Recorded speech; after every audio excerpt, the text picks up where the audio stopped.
अमरावती शहर पुलिस आयुक्तालय क्षेत्र में इस बार 5 स्थानों पर दही हांडी के बड़े आयोजन होने जा रहे हैं, जिसका प्रारंभ कल 7 सितंबर को शिवाजी शिक्षा संस्था की दही हांडी से होगा। इसके साथ ही अमरावती जिले के ग्रामीण क्षेत्रों में भी 12 जगहों पर दही हांडी के बड़े आयोजन रहने की जानकारी पुलिस सूत्रों द्वारा दी गई है। साथ ही बताया गया है कि ये सभी आयोजन राजनीतिक दलों एवं सामाजिक संगठनों द्वारा की गई है। आज से ही अमरावती शहर से जिले में कृष्ण जन्माष्टमी की चहु और अच्छी खासी धामधूम दिखाई दे रही है और शहर के सभी मंदिरों में आज रात बड़ी धूमधाम के साथ कृष्ण जन्मोत्सव मनाया जाएगा। विगत 2-3 दिनों से नई बस्ती बडनेरा के जय हिंद चौक पर स्थित जय हिंद टॉकीज की इमारत में बनी दुकानों को खाली करने का मुद्दा अच्छा खासा चर्चा में चल रहा है, जिसे लेकर कई तरह के आरोप प्रत्यारोप लगाए जा रहे हैं। ऐसे में जय हिंद टॉकीज के खरीदार झंवर से इसका सौदा लेते हुए इसे जय हिंद बिल्डर्स को बेचने वाले मधुसूदन इंफ्रा बिल्ड के संचालक और समाज सेवी चंद्र कुमार उर्फ लप्पी जाजोदिया ने इस पूरे मामले में स्पष्टीकरण देते हुए बताया कि इस पूरे मामले से जुड़े सत्य और तथ्य क्या है। लप्पी जाजोदिया के मुताबिक विगत 13 साल पहले वर्ष 2010 में जय हिंद टॉकीज की जमीन निर्माणाधीन इमारत सहित मधुसूदन इंफ्रा बिल्डर ने खरीदी थी और जमीन पर आपसी समझौते से कुछ दुकानदार बगैर किराए के इस शर्त के साथ टिके रहे कि वे किसी भी वक्त खरीदार द्वारा कहे जाते ही जमीन खाली करा देंगे। पश्चात अप्रैल 2023 में इस जमीन को जय हिंद डेवलपर्स को बेचा गया और उस जगह पर विगत कई सालों से बिना किराया अदा किए डेरा जमाए बैठे दुकानदारों को हटने की अपील की गई, लेकिन अचानक ही कुछ दुकानदारों की नीयत में खोट आ गई। साथ ही कुछ छुटभैया राजनीतिक लोगों द्वारा इस मामले को उलझाकर राजनीतिक रूप देकर बेवजह आम लोगों को परेशान करते हुए गुमराह किया जा रहा है। उधर जय हिंद चौक पर स्थित मार्केट में कई वर्षों से किराए पर जगह लेकर दुकान चलाने वाले किराएदारों की दुकानें देर रात जमींदोज कर देने की कार्रवाई के खिलाफ मंगलवार 5 सितंबर को दोपहर 2 बजे तक सभी व्यापारियों ने अपने प्रतिष्ठान बंद रखे थे। इसके बाद आज बुधवार 6 सितंबर को पूर्व मंत्री सुनील देशमुख सहित शहर जिला कांग्रेस कमेटी के पदाधिकारियों ने बडनेरा पहुंचकर सभी किराएदार व्यवसायियों से भेंट की और घटना की जानकारी ली। पश्चात पुलिस उपायुक्त सागर पाटिल से संपर्क कर चर्चा की गई। इस समय कांग्रेस द्वारा भूमिका अपनाई गई कि जब तक अदालत का फैसला नहीं होता तब तक मार्केट में जैसे थे की अवस्था रहने दी जाए, अन्यथा कांग्रेस द्वारा सड़कों पर उतरकर आंदोलन किया जाएगा।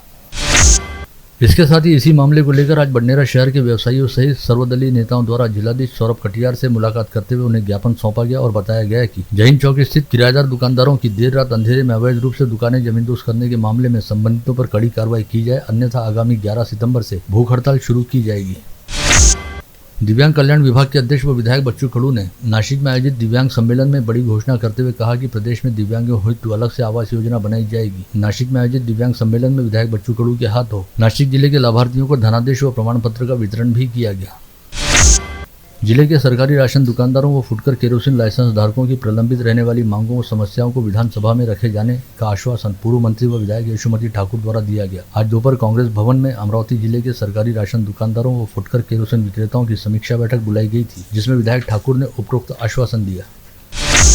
शिव टेकड़ी की तर्ज पर अमरावती शहर से सटी पहाड़ियों का पता लगाते हुए उनके सौंदर्यीकरण का प्रारूप वन विभाग व सामाजिक वनीकरण ने संयुक्त रूप से तैयार करना चाहिए। ऐसा निर्देश राज्यसभा सांसद अनिल बोंडे ने वन विभाग की मुख्य वन संरक्षक जयवती बनर्जी को दिए। इस समय उन्होंने कहा कि नैसर्गिक साधन समृद्धि में वृद्धि होकर शहर वासियों को काफी राहत मिलेगी। साथ ही उन्होंने वन्य प्राणियों के हमले में घायल व मृत हुए लोगों के लंबित मामलों में वन विभाग से तत्काल मदद दिए जाने का निर्देश भी जारी किया। मेलघाट के धारनी तहसील अंतर्गत दादरा गांव में गत रोज अपने ही खेत में काम कर रही एक महिला पर बाघ ने हमला कर उसे घायल कर दिया था, साथ ही 2 बकरियों का शिकार भी किया था। यह जानकारी मिलने के बाद विधायक राजकुमार पटेल तुरंत ही वन विभाग के अधिकारियों को साथ लेकर आज सुबह दादरा गांव पहुंचे, जहां पर उन्होंने गांव वासियों की बैठक ली और बताया कि बाघ को पकड़ने के लिए वन विभाग द्वारा पूरा प्रयास किया जा रहा है।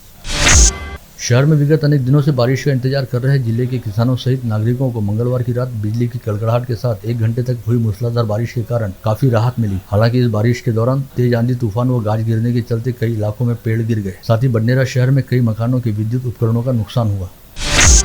सरकारी आदिवासी छात्रावास में रहने वाले मेलघाट क्षेत्र के आदिवासी विद्यार्थियों ने छात्रावास में मूलभूत सुविधाओं का अभाव रहने के चलते संतप्त होकर दस्तूरनगर स्थित छात्रावास कार्यालय में ठिया आंदोलन किया। साथ ही कार्यालय के कर्मचारियों पर अकार्यक्षमता का आरोप लगाते हुए उन्हें कार्यालय से बाहर निकाल दिया। यह आंदोलन करीब 3 से 4 घंटे तक चलता रहा।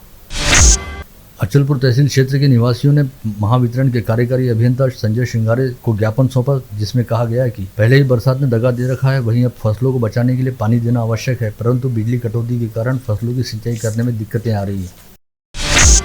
धामनगढ़ रेलवे के छत्रपति शिवाजी महाराज चौक में शिवसेना उद्धव बालासाहेब ठाकरे पार्टी, संभाजी ब्रिगेड व वंचित बहुजन आघाड़ी द्वारा जालना जिले में मराठा आंदोलनकारियों पर हुए लाठीचार्ज के निषेध में हस्ताक्षर अभियान चलाया गया। इस अवसर पर तीनों संगठनों के पदाधिकारी व कार्यकर्ता बड़ी संख्या में उपस्थित थे। जालना में मराठा समाज के नागरिकों पर हुए लाठीचार्ज का निषेध करने हेतु सकल मराठा क्रांति मोर्चा द्वारा आगामी 11 सितंबर को अमरावती बंद का आह्वान किया गया है। सकल मराठा क्रांति मोर्चा की ओर से जारी प्रेस विज्ञप्ति में बताया गया है कि राज्य सरकार की दमनशाही नीति के खिलाफ आयोजित इस निषेध मोर्चा में सभी राजनीतिक दल व सामाजिक संगठन सड़क पर उतरेंगे। अंजनगांव बारी पार्टी के किसानों ने बिजली की समस्या को लेकर महावितरण के कार्यकारी अभियंता कार्यालय का घेराव किया। साथ ही दोनों ग्रामीण क्षेत्रों में कृषि पंपों की खंडित हो रही बिजली आपूर्ति व इमरजेंसी लोड शेडिंग के संदर्भ में चर्चा की। अमरावती फसल मंडी में आज से नए कपास की 7,011 रुपए प्रति क्विंटल के भाव से मुहूर्त खरीदी की गई। साथ ही आने वाले दिनों में हजारों लाखों क्विंटल कपास मंडी में खरीदा बेचा जाएगा। आज बुधवार की सुबह सागर राज कॉटन इंडस्ट्रीज द्वारा नवल किशोर मालपानी के माध्यम से नए कपास की खरीदी का शुभारंभ किया गया। मेरी मिट्टी मेरा देश मेरा अभियान के अंतर्गत जिले की 6 तहसीलों से जमा की गई पवित्र मिट्टी के अमृत कलश आज बुधवार को स्थानीय इरविन चौक स्थित भारत रत्न डॉक्टर बाबा साहब अम्बेडकर के पुतले को अभिवादन कर विधिवत रूप से रवाना किए गए। 6 जिलों की मिट्टी से भरे अमृत कलश अमरावती जिले भर में घूमते हुए आगामी 29 अक्टूबर को मुंबई के लिए रवाना होंगे। महाराष्ट्राचे उपाध्यक्ष राजेशजी पांडे, त्याचप्रमाणे इथे उपस्थित असलेले superintendent of police Avinashji Bargal, माजी अध्यक्षा निवेदिताताई चौधरी। मणिभाई गुजराती हाईस्कूल की प्रधानाध्यापिका अंजलि देव को मुंबई में आयोजित समारोह में क्रांति ज्योति सावित्रीबाई आदर्श शिक्षक पुरस्कार से सम्मानित किया गया। इस कार्यक्रम के दौरान राज्य के शिक्षा मंत्री दीपक केसरकर द्वारा अंजलि देव का सत्कार किया गया। इस अवसर पर अंजलि देव की सुपुत्री ईशा व उनके पति भवानी शंकर देव भी उपस्थित थे। अमरावती महानगरपालिका के सेवानिवृत्त शिक्षकों ने मनपा आयुक्त देवीदास पवार से मुलाकात करते हुए एक घर एक वृक्ष की संकल्पना के तहत शहर में 5,000 वृक्ष लगाने का संकल्प किया है। मनपा आयुक्त पवार ने वृक्षारोपण अभियान अंतर्गत अमरावती मनपा क्षेत्र में 1 लाख वृक्ष लगाने का लक्ष्य तय किया है, जिसे शहर की स्वयंसेवी संस्थाओं, शैक्षणिक संस्थाओं, महाविद्यालयों, बैंकों व कारखानों सहित विविध संस्थाओं की ओर से शानदार प्रतिसाद मिल रहा है। वहीं अब इस अभियान के साथ अमरावती शहर के सेवानिवृत्त शिक्षक भी जुड़ गए। शालेय शिक्षा विभाग अंतर्गत लेट्स चेंज उपक्रम चलाया जा रहा है। नागरिकों में स्वच्छता को लेकर जागृति निर्माण करने हेतु विद्यार्थियों को स्वच्छता मॉनिटर्स बनाया जा रहा है। यह उपक्रम जिले में सफलतापूर्वक साकार करने हेतु शालेय स्तर पर नियोजन किया गया है। इस उपक्रम में सभी शिक्षकों, अभिभावकों व विद्यार्थियों से स्वयं स्फूर्त तौर पर सहभागी होने का आह्वान माध्यमिक शिक्षा अधिकारी प्रफुल्ल कछुए द्वारा किया गया है। विगत कुछ दिनों से बारिश द्वारा ब्रेक लिया गया है और खरीफ फसलों पर अकाल का साया मंडरा रहा है। पानी के बिना फसलें मुरझा रही हैं। ऐसे में जिले के चिंतित किसानों का हाल जानने के लिए जिले की सांसद नवनीत राणा ने ग्रामीण क्षेत्रों का दौरा करते हुए खेतों में पहुंचकर किसानों से उनकी फसलों के बारे में जानकारी ली। अपने इस दौरे के तहत सांसद नवनीत राणा ने चांदूर बाजार, दरियापुर, अंजनगांव, सुरजी, तिवसा, भातकुली, चिखलदरा, धारनी व अचलपुर तहसील के विभिन्न गाँवों का दौरा किया।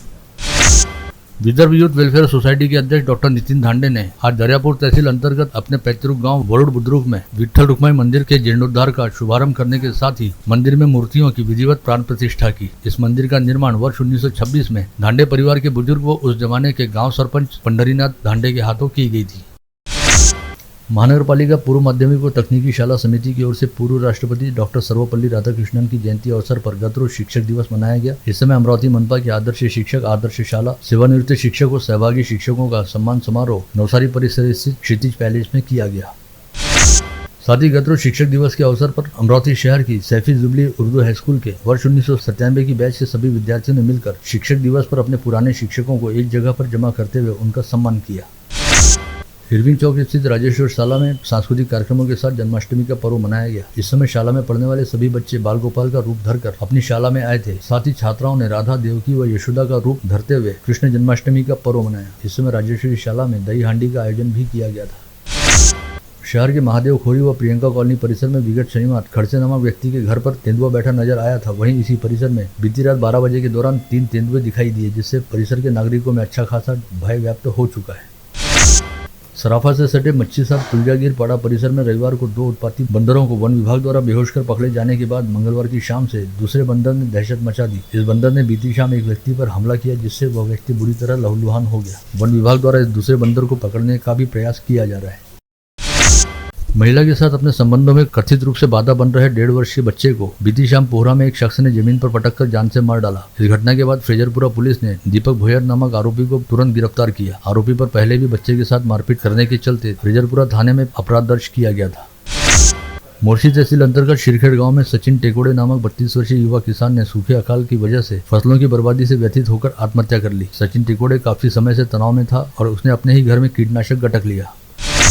मध्य प्रदेश की सीमा में स्थित कावला गांव निवासी कचरू कासदे ने घरेलू विवाद के चलते अपनी पत्नी नीतू कासदे के सिर पर भारी पत्थर मारकर उसे मौत के घाट उतार दिया। यह घटना कल 5 सितंबर को ब्राह्मणवाड़ा पुलिस थाना क्षेत्र अंतर्गत घाटलाड़ की खेत परिसर में घटित हुई। हत्या की वारदात को अंजाम देने के बाद आरोपी पति फरार हो गया, जिसकी सरगर्मी से तलाश की जा रही है। अंजनगांव सुरजी तहसील अंतर्गत रहीमापुर चिंचोली गांव निवासी सुधाकर खंडारे नामक 65 वर्षीय व्यक्ति अपने गांव वासियों के साथ महादेव के दर्शन हेतु रवाना हुए थे, लेकिन वागडोह पहुंचने पर उनके सीने में तेज दर्द होने लगा। ऐसे में उन्हें अंजनगांव सुरजी वापस लाकर ग्रामीण अस्पताल में भर्ती कराया गया, जहां पर डॉक्टरों ने सुधाकर खंडारे को मृत घोषित किया। अकोला जिले में अपनी 5 वर्षीय बेटी का गला घोटने और हत्या करने के आरोप में विजय आमले नामक 31 वर्षीय महिला को गिरफ्तार किया गया है। खदान पुलिस के मुताबिक इस महिला की बेटी किशोरी आमले 2 जून को अकोला शहर स्थित अपने घर में मृत मिली थी। पश्चात मृतक बच्ची के पिता की शिकायत पर मामले की जांच करते हुए पुलिस ने हत्या का मामला दर्ज किया और विजय आमले को गिरफ्तार किया। मोर्शी शहर के शिवाजी नगर में अपनी जन्मदाता मां व छोटे भाई को मौत के घाट उतारने के बाद उनके शवों को चादर में लपेटकर दीवान के बॉक्स में डालने वाले सौरभ कापसे को कल 5 सितंबर को मोर्शी की अदालत में पेश किया गया, जहां से अदालत ने उसे 10 सितंबर तक पुलिस कस्टडी में रखने का आदेश जारी किया। राजापेट थाना क्षेत्र में पुलिस ने बीती रात विक्की सोनोने नामक आरोपी को बिना नंबर की एक्टिवा मोपेड के साथ पकड़ा। यह मोपेड फ्रेजरपुरा पुलिस थाना क्षेत्र से चुराई गई थी। यवतमाल के आर्नी तहसील अंतर्गत दाबड़ी गांव में कूलर का शॉक लगने की वजह से वनिता सुनील राठौड़ नामक 35 वर्षीय महिला तथा उसके 9 वर्षीय बेटे कुणाल राठौड़ को कूलर का करंट लगने के चलते दोनों की जगह पर मौत हो गई। यह घटना मंगलवार की शाम 6:30 बजे के आसपास घटित हुई। एक व्यक्ति की मां के नाम पर राशन कार्ड की दुय्यम प्रत देने हेतु रिसोर्ट तहसील कार्यालय के आपूर्ति विभाग लिपिक प्रभाकर बोरकर ने 500 रुपए की रिश्वत मांगी थी, जिसकी शिकायत मिलने पर वाशिम एसीबी के दल ने इस लिपिक को गत रोज रिश्वत की रकम स्वीकार करते समय रंगे हाथ गिरफ्तार किया। साथ ही उसके खिलाफ रिसोर्ट पुलिस थाने में आपराधिक मामला दर्ज किया गया। खामगांव कृषि उपज मंडी के पशु बाजार से 18 भैंसों की खरीदी करने के बाद 17 लाख रुपए की रकम अदा करने में टालमटोल करने वाले नांदेड़ निवासी 2 लोगों के खिलाफ खामगांव शहर पुलिस में दी गई शिकायत के आधार पर पुलिस ने नांदेड़ जिले में रहने वाले दोनों लोगों के खिलाफ जालसाजी का मामला दर्ज किया। आप देख रहे थे मंडल न्यूज बुलेटिन। हमारे चैनल को लाइक करें, शेयर करें और हाँ, सब्सक्राइब करना ना भूलें। कल होगी आपसे फिर मुलाकात, तब तक के लिए धन्यवाद।